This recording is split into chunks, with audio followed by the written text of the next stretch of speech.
Today, we're going to dive into the invisible rules that protect your money in Taiwan's super fast-moving world of FinTech.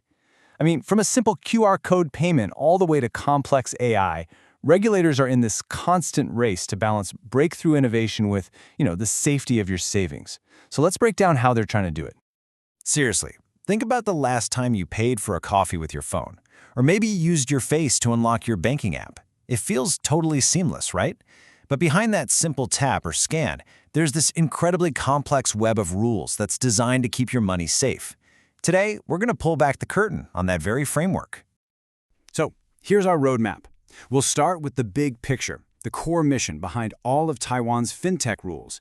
Then, we're going to trace the evolution, starting back in 2017 with QR codes, then jumping to 2020 to look at the cloud and biometrics, and landing right here in 2024 with the new framework for AI. We'll see how all these pieces build on a solid foundation of e-banking security, and then we'll take a little peek into what might be next. So what's the big idea behind all these regulations anyway? Well, it's really about creating a safe and stable playground where financial innovation can actually flourish without putting you, the consumer, or the whole system at risk. And this, right here, is the constant balancing act for regulators. On one side, you've got the amazing power of technology to make our financial lives way easier. But on the other, you have the absolute, non-negotiable need to keep every single cent safe. Every single rule we're about to look at is just another attempt to perfect that balance. All right, our story really begins back in 2017 with a piece of tech we all recognize, the humble QR code. Its use for payments just exploded, which meant that we needed some clear, consistent security rules, and fast. So let's just make sure we're on the same page. Officially, a QR code is a type of two-dimensional barcode. Now, unlike that simple barcode on a box of cereal, this matrix of black and white squares can hold a ton more information, anything from text to website links, which is what makes it so perfect for instant transactions. Now here's where it gets really interesting. This slide breaks down the two main ways this all works. In what's called customer scan mode, you're the one scanning the code that the merchant shows you. But in merchant scan mode, you generate a code on your phone and the merchant scans it. Each method has totally different security weak points, which is why the rules had to cover both scenarios. So, how do you make these scans basically foolproof? Well, the 2017 rules set up 4 critical safeguards. First, data minimization. The app should only see what it absolutely needs to for the transaction. Second, it's about making the codes self-destruct. They work once and then they expire. That way, a thief can't reuse it. Third, smart links. Your app has to check that a code isn't secretly sending you to a bogus phishing site. And finally, authenticity. Verifying the code is the real deal and hasn't been swapped out for a fake one. These are really the pillars that make mobile payments work securely. Okay, let's fast forward to 2020. Technology didn't stand still, and neither did the regulations. The rulebook expanded from just simple payments to the really complex infrastructure that powers modern banking, things like cloud computing and biometric ID. First up, the cloud, and it really comes in 3 different flavors. Think of it like building a house. The base layer is IaaS, or Infrastructure as a Service. This is like renting a plot of land and all the raw materials. The bank gets to build whatever it wants from the ground up, which gives them total control, but it also makes them responsible for absolutely everything. The next layer up is PaaS, or Platform as a Service. Sticking with our house analogy, this is kind of like buying a pre-built foundation with all the plumbing and electricity already installed. The bank doesn't have to worry about the basics. They can just start building their custom apps right on top of it.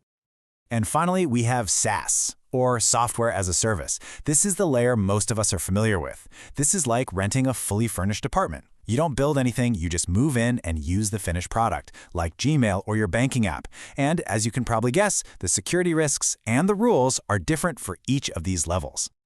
So, no matter which cloud model a bank picks, the rules are crystal clear on 3 things. First, the buck stops with the bank. You can't just blame your cloud provider if something goes wrong. Second, customer data is precious. It has to be heavily encrypted and, for the most part, kept within Taiwan's borders. And third, you always need an escape plan. Banks have to prove they can move all their data and services smoothly if they ever need to switch providers, making sure we, the customers, are never left in the lurch. The 2020 regulations also dove into biometrics, basically using you as your password. This means your unique physical traits, like your fingerprint or your face, are used to prove you are who you say you are. It's incredibly convenient, but it also opens up a whole new can of worms when it comes to security. And this slide just brilliantly illustrates the core dilemma. On one hand, you've got the false acceptance rate. That's the terrifying risk of some imposter getting into your account, a huge security failure. On the other hand, you have the false rejection rate, where the system fails to recognize you, the actual legitimate user. That's just a major convenience headache. Regulators are basically telling banks they have to find that perfect sweet spot between Fort Knox security and a user experience that doesn't make you want to pull your hair out. Okay, let's jump to 2024. The entire conversation has now shifted to the next big frontier, artificial intelligence. As banks start using AI for everything from customer service chatbots to deciding on loans, a whole new set of ethical and operational guidelines became totally essential. So the official definition here sees AI as tech that mimics human learning. It chews through mountains of data to make predictions, help with decisions, or even create new stuff. And with that kind of power, well, it comes with a huge need for some very careful rules. At the absolute heart of the AI governance rules is this one core idea, the principle of treating customers fairly.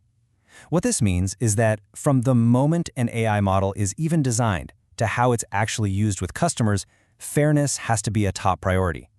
The whole goal is to prevent AI from accidentally creating biased or discriminatory results. This whole governance framework really rests on 4 key pillars.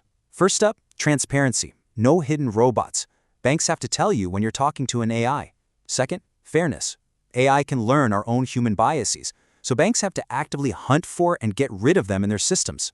Third, accountability. Someone at a high level has to be in charge and has to answer for what the AI does. And finally, explainability. It can't just be a mysterious black box. Banks need to understand and be able to explain why their AI made a certain decision, especially if it affects you personally. So we've covered QR codes, the cloud, biometrics, and AI. But all of these specific rules are really resting on top of a broader, foundational framework, the e-banking security standards, which basically sort transactions by how risky they are. And this table breaks it down perfectly.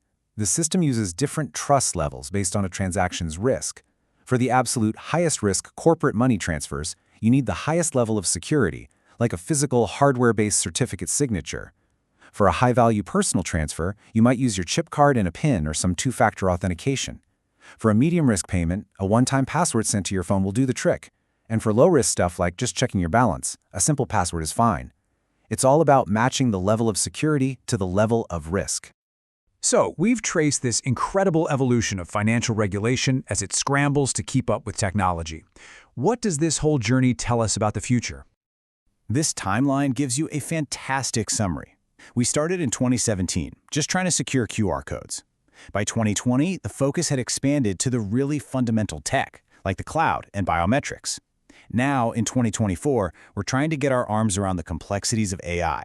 And all along, those foundational e-banking security rules are constantly being tweaked and updated. This isn't a static rulebook. It's a living document, always adapting. And this leaves us with the single biggest question facing the entire industry. As technology just gets faster and faster, how do you write rules that protect people without accidentally killing the next great idea before it even gets off the ground? Finding that perfect balance isn't just a challenge. It really is the future of finance.